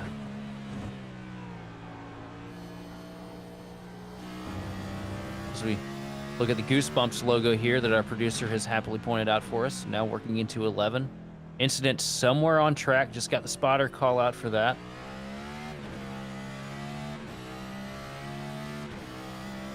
See any big movement on the leaderboard though, so it must not have been anything too dicey. Well, whoever it was, I think it might have been the 72 because he just pulled into the pits and probably taken a tow. His car had a lot of smoke coming out of it. Man, I tell you what, once that factory smoke pops out of the engine, it's a nightmare getting it back in. It's a one-time use kind of deal. And speaking of names regarding this facility, Sonoma, Infineon, Sears Point, did you know it actually used to be called Golden State International Raceway back in 1981? I had no idea. 'Cause I didn't even know that. I had to look that up. But yeah, that's another Track name of- that this track used to go by before it went Track of back many to Sears Point. identities. One thing that I've always wished that we had was was for iRacing to somehow just put together a mock-up of Riverside, right? Like, it doesn't have to be perfect. But I would love the opportunity of Riverside here on the service because it was such a unique road course. 'Cause, I mean, there's plenty of pictures, there's plenty of video, and hell, there's probably plenty of NR 2003 mods for it that they could replicate for reference. But yeah, I'd totally support that. Just be such a cool thing, you know. I mean, we've got, you know, the Coca-Cola Speedway, which means that, you know, tracks don't always have to be laser scanned. We have North Wilkesboro in its current layout, which is a hodgepodge of different things between laser scan and iRacing, you know, taking certain liberties to make the track raceable on iRacing from its original scan, because the track was really rough when they first went to scan it for NASCAR decided to return to the Speedway.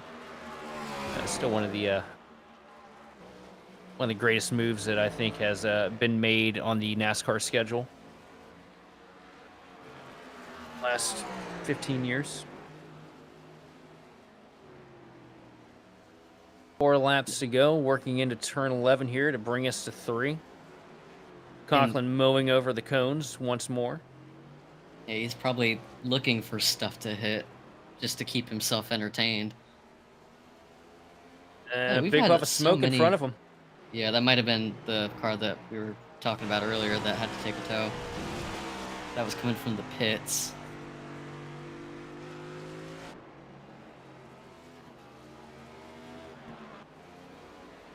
So Randy Mullins has stayed on track long enough to pass Austin Edstrom. That is going to bring Randy up to the 16th spot from 17th. Still got a ways to go if he wants to get past John Bender. Bender 32 laps down. Definitely not enough time for him to get the job done there. I'll tell you, this track always would host some random one-off appearances in the Cup Series, or even just road course ringers that you wouldn't normally see. I mean, back in the day, we would remember guys like Boris Said. I mean, the year Nadu got hurt, Boris drove that 01 MV2 car and actually put it on the pole for that race in 03. Ron Fellows drove for DEI, and even for Nemechek. Fellows was really good in this race. Scott Pruitt, even some names that probably a little more obscure that ran this race for years. Guys like Jim Inglebright, Brian Semo, BJ Jones, Brandon Ash. There's nothing obscure about Jim Inglebright, man. The Jelly Belly paint scheme still lives in my head red for you this day. That's why he was the first one I listed off. Like that. But even I can't, like, can't think we of had more, Will Brown and Cam Waters come back or make their debut last year, coming out of the V8 Supercars. Yeah. It's, the one thing that kind of stinks about everybody in the Cup Series getting so good at running road courses is we don't get as many of those one-offs. And when we do, you know, it's such a small selection that you don't really get to see what they're capable of after they get a couple races under their belt. Me personally, I was so hyped for Kimi Räikkönen making the start in the 91 a couple years ago. Then he he fell victim to the Chastain don't care tour. I mean, that's not really what happened, from how I remember.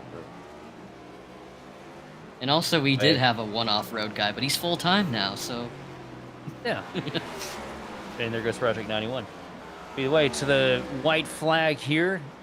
One more lap to bring this home for Sean Conklin. He's dominated every lap, so we watch him work up through the hill here. A couple more cars in front of him to lap.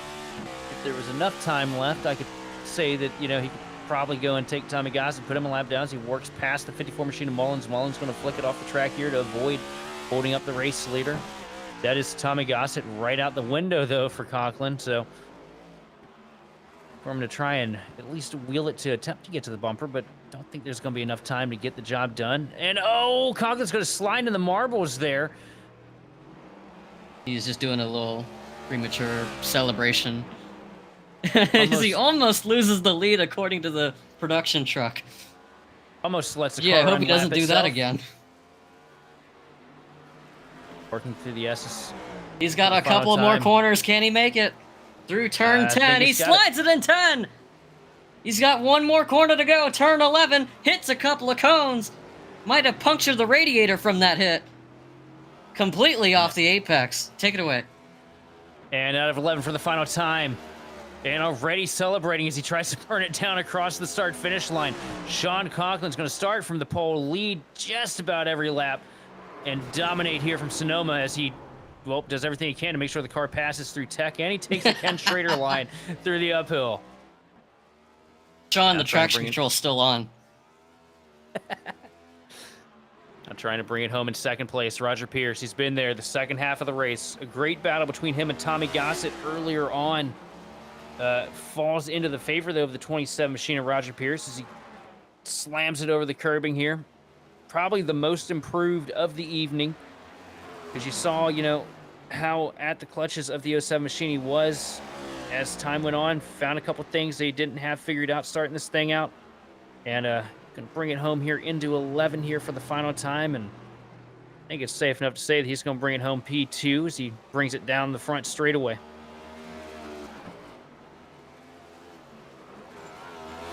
And decides to beat the hell out of it. Oh, driver's side hit. That one hurt. Oh, Roger Pierce probably going to be sitting out Dover after that contact. What's Tommy do here? Is he going to keep it clean? Yeah, Tommy's going to keep it clean. No, do the ramp. Do the ramp, Tommy. Come on. Yes! Lawn dart it. Send it. Yes. Oh, into the grandstands. Tragedy lands has it on the struck wheels. in Sonoma, California. Meanwhile, Sean is celebrating the deaths of hundreds of people in the grandstands. What a classy move. It's like There's not a lot. Hamilton did the burnout while they were cutting Newman out of the car all those years back.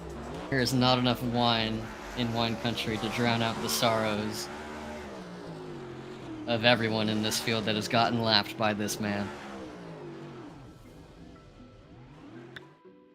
Yeah. Absolutely dominating performance again from Sean Conklin over Roger Pierce in second.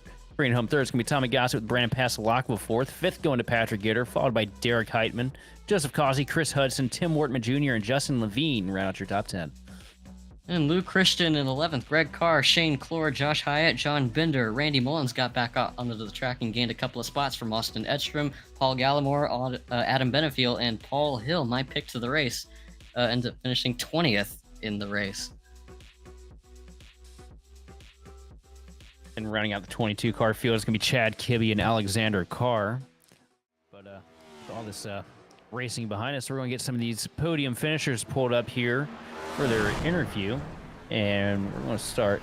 Oh. Conklin decides he wants to send it over too. And head first into the catch fence. That, it's... I'll have to take some points away from the landing. Wasn't quite as clean as Gossett's, but still a pretty wild, pretty good attempt there. We're going to pull Tommy up here. Tommy, damn you, Tommy Two-Tone! Tommy recently checked and released from the infield care center. Tommy, what do they say to you down there? What do the docs have to say to you? Well, I saw at least 4 of them. I don't know if there was 2, and I was seeing double and saw 4 if there was actually 4. But everything they said was kind of mumbled and jumbled, so I couldn't really understand it, but they let me go. So that's a testament to our fine NASCAR officiating out here. I feel like Cody Ware.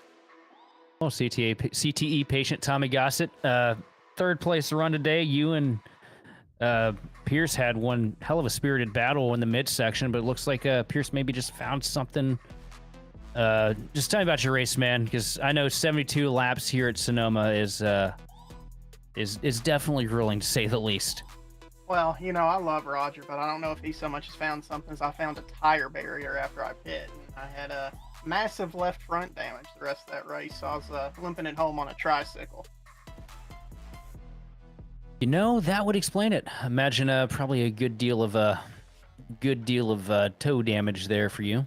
Oh, yes, very much so. 2 strong runs here for the road courses. A couple years ago, I wouldn't have had you pegged as a road course guy. Tell me, what's the secret to the success here? I have put in a lot of time trying to get better at road courses. I really love road courses, but like you said, I was never really good at them. So I've just spent a lot of time trying to get better and trying to be faster. When you got a teammate like Sean, you always want to try to chase him. So my goal this year was to be within a half a second of him most times in qualifying, and I'm about 8/10, so I'm a little bit off. So hopefully this time next year I'll be within 4/10 of him in qualifying. Well, strong podium finish here. Definitely going to do you some good in the points. How you feeling about the confidence about finally getting the opportunity to return back to an oval next week at Dover? I would rather go to another road course. Oh, not a Dover fan? Not a Dirty Air fan. Yeah, good point. I haven't ran the next gen car at Dover yet. I'll be cussing about that with you next week. Don't you worry. No, yeah. Either way, after the third place finish today, and sure, everything on you sore right now, but who all do you want to thank and shout out for another strong podium performance? Obviously, you gotta thank God. I gotta thank Ken, my mom, obviously Gossip Bus Lines. I gotta thank Dylan Banks for holding Scooby on my car. He was cosplaying as Shaggy on this car tonight. That's why I ran the Mystery Machine. And everybody that helps make Gossip Bus Lines possible. Thank you, Randy, for putting on a great league, and I gotta thank y'all for the wonderful broadcast. Tommy, thanks for coming up here and talking to us. Yep, God bless America. And I'm going to hand it on over to Curtis White with our second place finisher. Mr. Beer hat himself, Roger Pierce. Yes, sir. I think I might have been the one seeing double, because looking at Gossett's driver card, I see 2 driver heads. But we'll just disregard that. We bring in I don't know what you're talking about. I see two heads there. That's clearly both him. He's half It's Kyle Tommy Larson. Goss. He's half Kyle Larson. You know what? That would explain it. But let's get our attention over to our second place finisher, Roger Pierce. Do you got a copy? Yes, sir. Well, man, looks like if we completely disregard that the leader was about a minute ahead of everybody, you were pretty much best of the rest. Had pretty good battle between yourself and Gossett, and I mean, we talked to Tommy earlier. He said that he hit the left front during that second stint, and that's how you were able to get away. But I'll ask you this: do you feel like you were able to find something in that second stint? Kinda, not really. I mean, I'm gonna be completely honest with you. My brakes are not great, and we realized that this week. So I'm losing a lot of time in the braking zones. So my teammates have me there.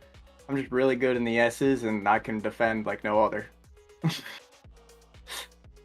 Yeah, it definitely seemed like you put on a clinic regarding playing defense there, as he was having a pretty difficult time getting around you, and I don't know, it just looked like your car was pretty good, pretty clean most of the way, or pretty much the whole way. I don't think I see a single dent on it except for, hitting driver's side in the concrete after the flag, which Yeah, my thankfully knee got brace checked. my knee brace fell off, and I just lost control.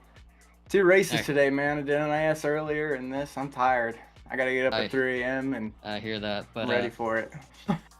72 laps, all under green around this place. A lot of, this track and these cars always bring their sets of challenges. What was probably the most challenging thing about this race for you? Racing a teammate clean and hard where we don't piss each other off.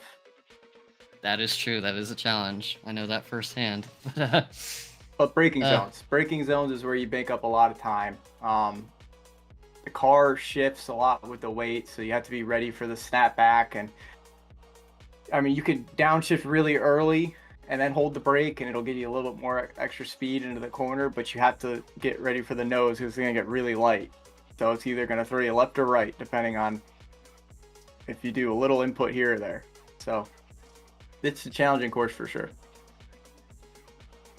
As we all know, but nonetheless, made it look pretty easy on your end, getting that second place finish, pulling away from the 07. Anyone you want to shout out before we let you Obviously, go? you guys, you guys got a great broadcast. I can't type on this. There was no straightaways that I could type and enjoy the chat. I was death gripping the wheel the entire race, so it's always fun to interact with you guys. Obviously, OB Builders League, they put on a hell of a league. It's really fun. Long distance races is always really fun. Back with the Cat Thompson Caterpillar Machine, Randy Bell Construction, Colby Gaming, Ryko, Victory One. 1, 2, 3. What can I say about this group of guys? They put their heart and soul into these setups, and they put all the time in the world into it. So appreciate them, appreciate Ken. Yeah, thanks guys. And appreciate you for putting on a show for us, because there wasn't really a whole lot else going on. But I gotta go back and watch it. Yeah, we'll pass things back over to Sheldon, who is I'm gonna be honest, I don't know who the hell you're gonna talk to. He's about. We gotta wait a couple minutes. He's about 2 minutes ahead of us. I gotcha. Wonder Boy, yeah, he's a monster, dude. I don't get it. I really don't. If you watch him and you watch his inputs, it makes no sense. It doesn't click. Yeah, Roger, you could just shoot the telemetry over there, over my way, so I can take a peek at it. Yeah. You're big, big Sheldon Atkins fan. I know it. Oh, dude, we gotta have a beer together. It's gotta happen. Oh, absolutely. I'll be running NIS tomorrow night, and I'll probably be getting trashed in there if you're in there. So I'll be in North Carolina, brother. it's all right. I'm getting the iRating up. I'll be with you all soon. All right, man. Either way, we're gonna pull up Sean Conklin here. Wonder Boy himself, according to Roger Pierce, and dude, it's how many weeks in a row has it been now? Just 2. My streak was broken by Derek at Pocono. That's right, because that race was. We'll forget that race happened. So the first thing I want to say, man, what is the secret? Like, what is the I know there's probably not a secret, right? You're just gonna say, well, I don't know, I'm just really good here. But what is the most crucial point to the lap time here at Sonoma? And don't say back it up Um, early or anything like that. Like there's got to be something special somewhere, even though it may not seem. probably Probably the most special thing is climbing the curbs, especially in the S's at this track. You can definitely get away with like half your car over the curbs in the S's. In the slower corners, you don't want to hit the curbs at all though, because it'll send your car to the moon for some reason. But yeah, in the S's, it is a lot of time to just like plow your car over the S's, or yeah, the S's, the curbs. And that's pretty much it. That and a couple hundred laps before any of the racing starts. It's kind of how I do it, but yeah. Imagine those extra couple hundred laps prior definitely help a lot. But man, tell me about the confidence levels. You know, you came into the season pretty late. Coming into this race, you were just a couple points back from our very own Justin Levine, and after the tear you've been on and performance tonight, I mean, just if you're not at the top of the board right now, creeping, how you feeling about the chances of the championship this season? Yeah, I'm feeling pretty good, you know. Came into the season late. And ever since I did the first race, with those long green flag runs, I've enjoyed it, you know. It's something I look forward to every week, every Thursday night. Used to have nothing to do on Thursday nights, and now we have this. So yeah, I'm pretty confident. So confident that I wanted to pit again. But considering I wrecked myself last week trying to do that, I figured it's best that I didn't. Track temp went down a lot. I think a 111 might have been possible, but I don't know. I guess we'll never know. I think it was definitely you should have tried it, man. Because the Yeah. track did drop down to, you know, into the 80s there at the end. When you did. ran your first lap, like the first rocket lap after your first tire sequence, it was like 92 degrees. When you set that down, we dropped almost another 10 degrees before we were done. But I'm sure Ken was definitely in your ear telling you not to do it again, probably. Yeah, 'Cause, yeah. Ding, ding, ding. Right answer. I mean, I don't say I blame him, because last week, man, you walked away with a with a good deal of fortune on that one. But looking, Yeah. you know, looking forward, how are we feeling about Dover next week? Feeling pretty good. Seems like the setup's pretty good already. Gonna have to do some laps on it, get used to it. It's gonna be interesting finally going back to a regular oval. We have not been there since the new build. I mean, you can technically say Pocono, but is that really an oval? So, we'll go to Dover. First race back on the oval. See what we can do, and I'll try not to wreck the car after the race next week too. You know, it thing's pretty hard to drift. It's very, very finicky. I guess that's why you don't see the real life drivers do it. They do it in Xfinity because that car's pretty easy to drift, but trying to drift in this thing is brutal. Well, I will say I'm glad that, you know, all of the Victory One drivers were checked and released and given the go-ahead to make it to Dover next week after the tremendous flips that we saw post-race. But to round it all off, man, who all do you want to thank and shout out for this? Because I know you got a few.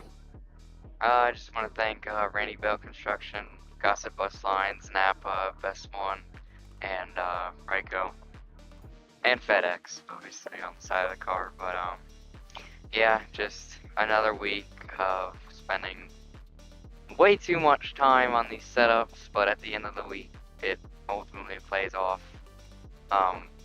We were still working on the setup as of yesterday, by the way, trying to get it to the point that we were happy with. It wasn't the fact that we were slow, it's the fact that we knew that it could be better, and we never stopped working on it. So just proud of all the guys that helped this week, and Ken spending up late with me and doing laps, just trying to figure out how this car could get faster any way possible. You guys absolutely knocked it out of the park. Thanks for coming up here and talking to us after a grueling 72 laps here in wine country. No problem. Hand it on over to Good old Frank Curtis White, man. What are your final thoughts here on the evening? I'm gonna say Sean sounded pretty robotic on our end. I think I figured out the secret. But nonetheless, it was People.